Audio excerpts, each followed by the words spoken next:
rumah ibadah saudara-saudara kita non-muslim itu bunyikan toa sehari 5 kali dengan kenceng-kenceng secara bersamaan, itu rasanya bagaimana?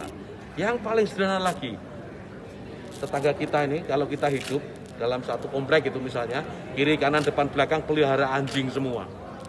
Misalnya, menggonggong dalam waktu yang bersamaan, kita ini terganggu nggak? Artinya apa? Bahwa suara-suara ini, apapun suara itu ya, ini harus kita